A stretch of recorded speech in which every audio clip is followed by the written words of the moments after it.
घ्यायचं नाही त्यांना सांग. तू माझ्या फ्रेममध्ये नको प्लीज, माझा लाईव्ह सुरू आहे. हां बस झालं, बस बस बस बस.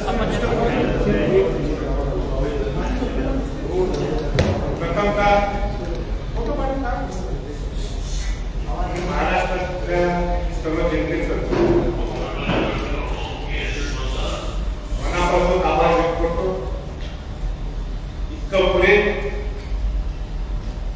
माझ्यावर दिलेलं आहे हे कदापि विसरू शकत नाही.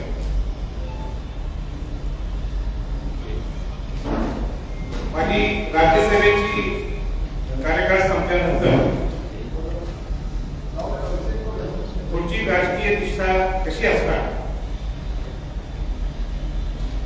म्हणून मी 12 मेला पुण्यात मागे 2 राजकीय निर्णय जाहीर केले होते. त्यातून मी सांगितलं की येणाऱ्या राज्यसभेच्या इलेक्शन मध्ये मी अपक्ष म्हणून उमेदवार मुंबईपुढे एका पुण्यातल्या पत्रकारांनी माझी पत्रकार परिषद ऐकल्यानंतर विचारलं की राजा हा तुझं भाबडेपण नाही का? आणि मी म्हटलं हो, पण मला सगळे गणित नाही होते. पुढचा प्रवास किती खडतर आहे, पण मला सुद्धा स्वतः पाहायचं होतं, स्वतः अनुभवायचं होतं की त्यांनी प्रामाणिकपणाने हे 15 ते 20 वर्ष घर सोडून नवीन राजवाडा सोडून मी काम करतोय समाजासाठी. पूर्ण महाराष्ट्र पिंजून काढलेला आहे. खासदारकी असताना सुद्धा कोणी मला पाठवलं ते न पाहता समाजाची प्रांजळपणाने प्रामाणिकपणाने भूमिका नेहमी मांडत होतो. आणि ही सगळी पार्श्वभूमी पाहून मला असं वाटलं किंवा मी आव्हान केलं की सगळ्या पक्षातल्या लोकांनी मला राज्यसभेत पाठवून द्यावं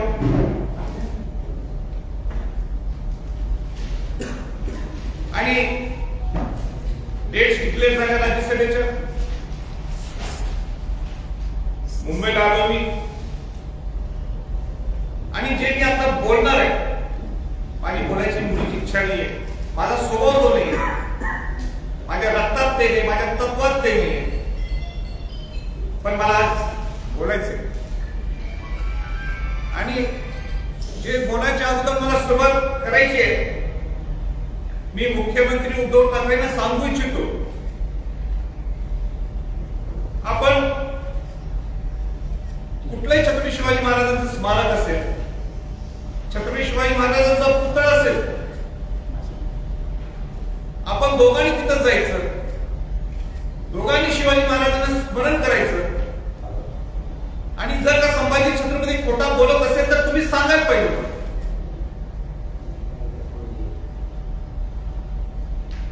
आणि जे मी बोलणार आहे ते मला आवडत नाही, पण ते मी सांगतो, पण मला बोलावं लागते. इथं आल्यानंतर 2 खासदार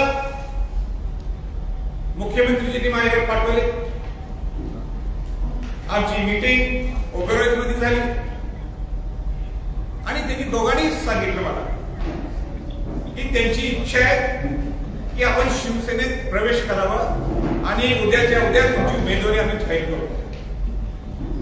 पण मी त्याला स्पष्टपणाने सांगितलं मी इलेक्शन अपक्ष म्हणून लढवणार आहोत, मी शिवसेना प्रवेश करू शकत नाही. त्याच्यानंतर 1-2 दिवसांनी खुद्द मुख्यमंत्र्यांनी मला फोन केला आणि मुख्यमंत्र्यांनी मला निमंत्रित केलं. आपण वर्षावर आला तर आपण चर्चा करू शकतो. आणि मी सुद्धा लोकशाहीचं जे मुख्यमंत्री पद हे केंद्रस्थान असते आणि म्हणून मुख्यमंत्री उद्धवजी ठाकरेंना मी भेटायला गेलो. इथे 3 मुद्दे नुसते डिस्कस झाले. पहिला मुद्दा त्यांनी सुरू केला आणि त्यांनी मला सांगितलं की आम्हाला छत्रपतींना बाजूला ठेवायचं नाही, छत्रपती आमच्या बरोबर पाहिजे. आणि म्हणून त्यांचा पहिला प्रस्ताव होता की आपण शिवसेनेत प्रवेश करा. तर मी त्यांना स्पष्टपणे सांगितलं मी अपक्ष म्हणून इलेक्शन लढवणार आहे. सगळ्या पक्षातल्या लोकांनी मला मदत करावी आणि म्हणून त्या मिनिटालाच मी ते प्रपोजल नाही म्हणून सांगितलं. मग मी त्यांना म्हटलं माझ्याकडे एक प्रस्ताव आहे आणि तो प्रस्ताव म्हणजे शिवसेनेची ही सीट आहे असं ते म्हणतात. तसा त्यांच्याकडे एवढा पूर्ण कोटा नाहीये तरी त्यांच्यातलं महाविकास आघाडीची अंडरस्टँडिंग आहे की ही सीट त्यांची आहे. तरी मी त्यांना प्रस्ताव सांगितला की शिवसेनेच्या माध्यमातून महाविकास आघाडी पुरस्कृत अपक्ष उमेदवार मला करा. उद्धवजींनी मुख्यमंत्र्यांनी विचार केला आणि त्यांनी मला सांगितलं ते राज्य शक्य होणार नाही. पण बघा मी काय म्हणतो, पण महाविकास आघाडीच्या वतीनं शिवसेना पुरस्कृत अपक्ष उमेदवार आम्ही तुम्हाला करायला आमची तयारी आहे. हे कोणाचे वाक्य, हे त्यांचे वाक्य, हे माझे वाक्य नाही. तरी मी मान्य केले नाही. पण मी म्हटलं त्याला तुम्ही सुद्धा 2 दिवस विचार करा, मी सुद्धा 2 दिवस विचार करतो आणि आपण परत येऊ. 2 दिवसानंतर त्यांच्या मंत्री महोदयांचा मला फोन आला की मुख्यमंत्र्यांनी राजे आपल्याशी चर्चा करायला सांगितलेली आहे. कुठला तरी मध्यम सुवर्ण मध्यम मार्ग काढू पण आम्हाला तुम्हाला उमेदवारी अपक्ष उमेदवारी पुरस्कृत उमेदवारी द्यायची आहे. आणि म्हणून आमची बैठक सुरू झाली मंत्र्यांच्या घरी आणि तिथून मी गेलो ओव्हरऑलला. ड्राफ्ट तयार झाला. ड्राफ्ट मुख्यमंत्र्यांनी दिलेल्या सूचना आणि मी दिलेल्या सूचना ह्या दोन्हीचा मार्ग काढून ड्राफ्ट तयार झाला. आणि ड्राफ्ट तयार झाल्यानंतर तो ड्राफ्ट माझ्या मोबाईल मध्ये आहे. सगळा ड्राफ्ट माझ्या मोबाईल मध्ये हस्तलिखित मंत्र्यांच्या अक्षरात आणि जे तिकडे पाठवले त्यांच्याकडे जे काही मेसेज आले ते सगळे माझ्याकडे. तिथून शिष्टमंडळ आलं ओबेरॉयमध्ये भेटायला. त्यामध्ये एक मंत्री होते, एक त्यांचे जवळचे स्नेही होते आणि एक खासदार सुद्धा होते. तर त्यांच्या स्नेहीने मला सांगितलं मीटिंग सुरू व्हायच्या अगोदरच की आपण आज मुख्यमंत्र्यांची इच्छा आहे की तुम्ही शिवसेनेत प्रवेश करावा. मी त्याला हात जोडून नमस्कार केला आणि सांगितलं तसं जर असेल मीटिंग संपली मला पुढे जायचंच नाही, माझी भूमिका क्लिअर आहे. मग मंत्री महोदयांनी आणि खासदारांनी सांगितलं नाही राजे हा ड्राफ्ट प्रत्येक आपण वाचू, त्याच्यात काही चेंजेस असल्यास सांगा आणि तो हा फायनल ड्राफ्ट म्हणून आपण स्टँड करू. तो ड्राफ्ट वाचला त्याच्यात एक शब्द इकडे तिकडे होता. तो शब्द काय होता मला इथं सांगायचं नाही पण तो शब्द चेंज केला. मंत्री महोदयांनी खासदारांनी सांगितलं हा ड्राफ्ट फायनल आणि हे सगळे तिथून निघून गेले. आता एवढं सगळं शब्द दिल्यानंतर मी काय केलं, मी निघालो कोल्हापूरला. माझे सुद्धा डॉक्युमेंट्स सगळ्या सह्या करायचे होते.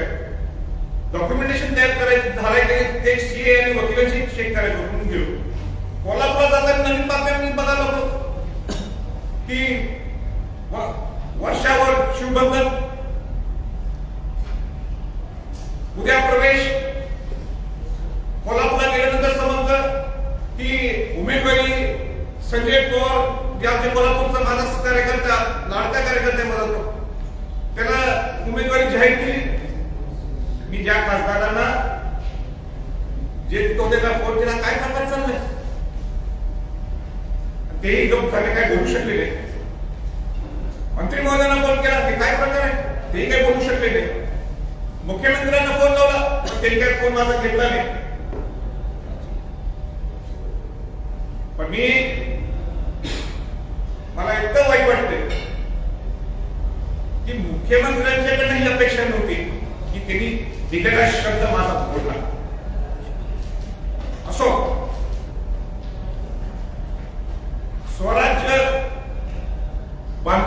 मी आता सज्ज झालो. विस्थापित मावळा यांना स्वराज्यात संघटित करण्यासाठी मी आज मोकळा होतो. मला आठवते 2009ची इलेक्शन, मी लोकसभेची इलेक्शन हटल्यानंतर मी पूर्ण महाराष्ट्र विद्युत काढला. लोकांनी प्रेम दिलं. लोकांची इच्छा होती की हे शेतकरी, हे कष्टकरी, हे कामगार, हा ग्रामीण भागातला हा समाज, हा ग्रामीण भागातला युवक, शहरी भागातला युवक, या सगळ्यांना तुम्ही संघटित करा. ही मला आज आलेली संधी आहे. मला त्याच्यावर कोणाच्यावरही द्वेष नाहीये. हा एक लाईफचा एक भाग आहे. कोणाच्यावर मला द्वेष नाही. माझी स्पर्धा ही माझ्या बरोबर. आणि म्हणून या विस्थापित मावळ्यांना संघटित करण्यासाठी स्वराज्याची स्थापना करून या गोरगरीब लोकांसाठी न्याय देण्यासाठी, न्यायाच्या विरोधात जे लढतात त्यांच्यासाठी पाठीशी राहण्यासाठी मी ठामपणाने या स्वराज्याच्या माध्यमातून उभा राहणार. मी ज्या आमदारांनी सह्या केल्या, ज्या आमदारांनी सह्या केल्या माझ्या फॉर्मवर, त्या आमदारांचा मनापासून मी आभार करतो. आयुष्यभर त्यांच्या मी पाठीशी राहणार. केव्हाही हात टेक द्यावी. संभाजी छत्रपती त्यांच्या सेवेशी असतात.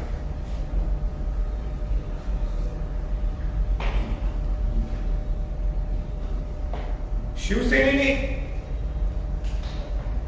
मला ऑफर दिली, तुम्ही पक्षात प्रवेश करा खासदार, लगेच मी घेऊ शकलो असतो. पण मी सांगितलं होतं की मी त्याच्यात जाणार नाही. कालपासून अनेक आमदारांचे फोन आहेत की राज्यात कुठल्याही परिस्थितीत ही इलेक्शन लढवायचीच. पण मला पुन्हा कल्पना आहे की ह्याच्यात निश्चित घोडेबाजार होणार. आणि घोडेबाजारसाठी ही माझी उमेदवारी नाहीये. माझी उमेदवारी ह्याच्यासाठी होती की सगळ्या पक्षातल्या लोकांनी मला मदत करावी. देशकालात माझं व्यक्तिमत्व आहे ते लक्षात ठेवून तुम्ही मला मदत करा. पण ते होताना काही दिसत नाही. आणि घोडेबाजारी होऊ नये म्हणून मी या निवडणुकीच्या समोर जाणार नाहीये. पण ही माघार नाहीये, हा माझा स्वाभिमान आहे. मला वाटते मी भरपूर सगळ्या गोष्टी आपल्याकडे मांडले. आपले काही प्रश्न असतील तर मी बोल. शिवसेनेमध्ये नेमका कोणावरती राग आहे, कोणामुळे संपूर्ण जी मागची ती विस्कटली, हा विषय आता काल बाहेर झालाय. मला याच्यात खोल जायचं नाही. मी जे काय बोलायचं तुम्हाला बोललोय. तुम्ही मुख्यमंत्री म्हटले नाव पुढे आणा, तर मी नाव पुढे आणायची माझी तयारी. मला आता काय तो विषय संपला माझा. अनुमोदक आमदार कोण कोण होते? अनुमोदक आमदार कोण कोण होते? त्या आमदारांची इच्छा आहे की मी ते नाव न सांगावं आणि का प्रेशर टाकावं त्यांच्यावर. मी सांगितलं तुम्हाला की ज्यांनी सह्या केलेत त्यांच्यासाठी मी ठामपणाने त्यांच्या मागोवा. पण राजे, तुम्ही ज्यावेळी खासदारकीचा कार्यकाळ संपला त्यावेळी भाजपच्या नेत्यांची देखील भेट घेतली होती. भाजपने देखील भाजप पुरस्कृत किंवा भाजपमध्ये येऊन तुम्ही राज्यसभा घ्यावी अशी मागणी केली होती. शिवसेने देखील तीच मागणी केली. पण शिवसेनेत नाराजी आहे तर भाजपावर नाराजी नाही का? मी कोणाशीही पुरस्कृत मला करावं म्हणून सांगितलं. मी सगळ्यांना आव्हान केलं होतं, विनंती केली होती की माझी कार्य पद्धती पाहून आपण सर्वांनी मला मदत करावी. माझी कोणाच्या नाराजी नाही, अजिबात कोणाच्या नाराजी नाही. मी तो उलटा आता मोकळ झालोय. मी आता मोकळ झालोय स्वराज्याच्या संघटित करायला. आता मला काही हे नाही, कोणाच्या माझी नाराजी नाही. बीजेपीला सुद्धा अनेक आमदारांचे मला फोन आले का, पण मी फोन करू शकलो असतो किंवा त्यांनी मला संपर्क साधला असता. पण मला आता त्यात काय इंटरेस्ट नाही. राजे, कालच भाजपने भाजपच्या प्रदेशाध्यक्षांनी जाहीर केलं की आम्ही तिसरा उमेदवार देऊ शकतो आणि तो जिंकूनही आणू शकतो. तर तुमचं भाजपच्या नेतृत्वाची काही चर्चा? माझी कोणाशी चर्चा झाली नाही. तिने काही माझ्याकडे चर्चा केलेली नाहीये आणि मला चर्चा करायची आहे. खासदारकीचा विषय संपलाय असं म्हणायचं आता. ते त्याची बोलू आपण काय बोलायचं पण माझ्यासाठी खासदारकी महत्वाची नाहीये. मला खासदारकी दिलीच होती ना, मी घेतली नाही ती खासदारकी. माझ्यासाठी माझी जनता महत्वाची आहे, माझा विचार महत्वाचा आहे आणि स्वाभिमानाने मी राहणारा संभाजी छत्रपती आहे. कोणाची कर खाली वाकून घेऊन मी खासदारकी देऊ शकत नाही. सन्मानाने मी राहणारा मी माझं व्यक्तिमत्व आहे आणि म्हणून मावळ्यांना संघटित करण्यासाठी स्वराज्य सज्ज. मागच्या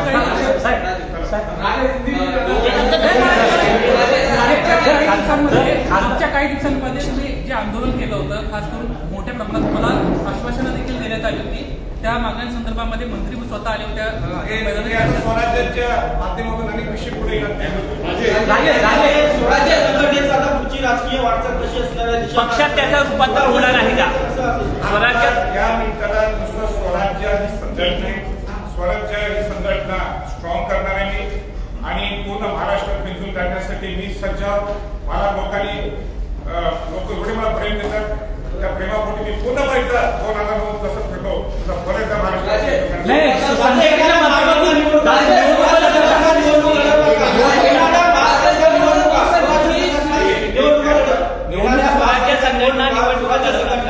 निवडणूक लढवणार का? आता संघटित तर करू. माझी ताकद मला बघू दे ना. मला माझी ताकद बघायची आहे. माझी ताकद मला लक्षात नाही आलं. माझी ताकद ही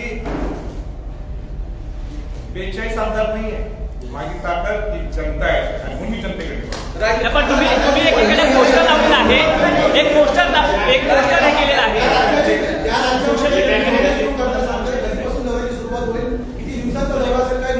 आणि माझा दौरा दिवस पण तो दौरा उद्यापासूनच होतो.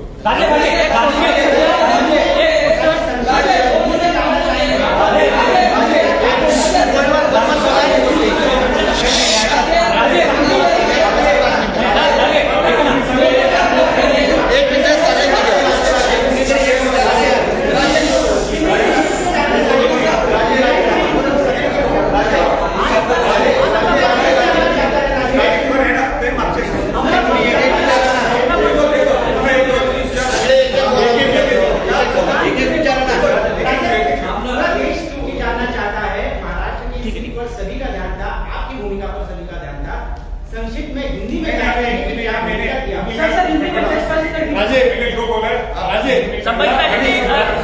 संजय राऊत म्हणाले 2009 साली तुम्ही राष्ट्रवादीमधून लढला होता. तुमचे लहान बंधू सुद्धा कोल्हापूरमधून निवडून आले. मग शिवसेना तुम्हाला अस्पृश्य का वाटते? अस्पृश्यता तर राजकीय शोध म्हणाला की काय नाही, राजकीय विरोधाचे संजय राऊत त्यांचे अजेंडा आहे ना. माझे अजेंडा वेगळे. मला कुठल्या पक्षाशी द्वेष नाहीये. माझी इच्छा होती ना पक्ष लढवायची.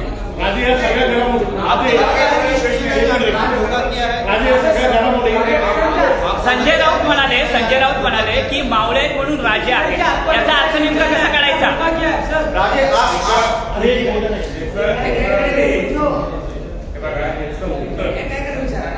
आमचे चिरंजीव शाही छत्रपतींनी उत्तर नाही, त्यांनी त्याची भावना व्यक्त केली सोलापूरमध्ये. मला आवडली त्याची भावना की छत्रपती सुद्धा मावळे घडवतात.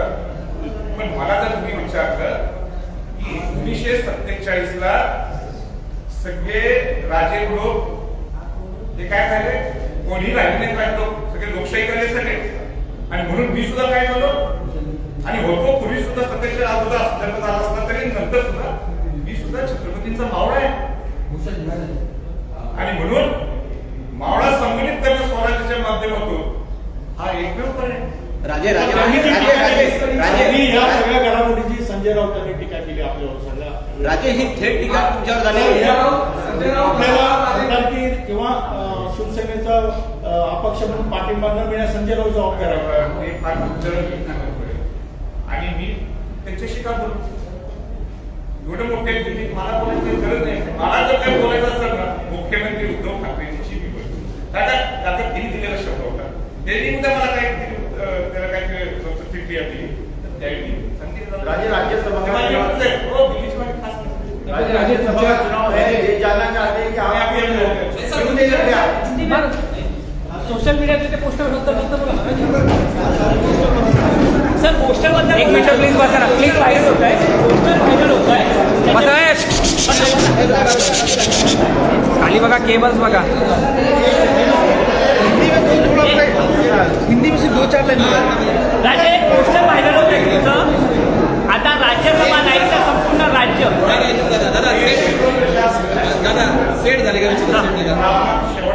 होय. एक पोस्टर तुमचं व्हायरल होतं आता सोशल मीडियावर, राज्यसभा नाही तर संपूर्ण राज्य, याचा अर्थ नेमकं काय करायचा? आता मी तर व्हायरल मीडियाच करते किंवा आणि कोण करते मला माहित नाही. मला एवढंच माहित आहे की माझं मी स्वराज्यासाठी सज्ज. एक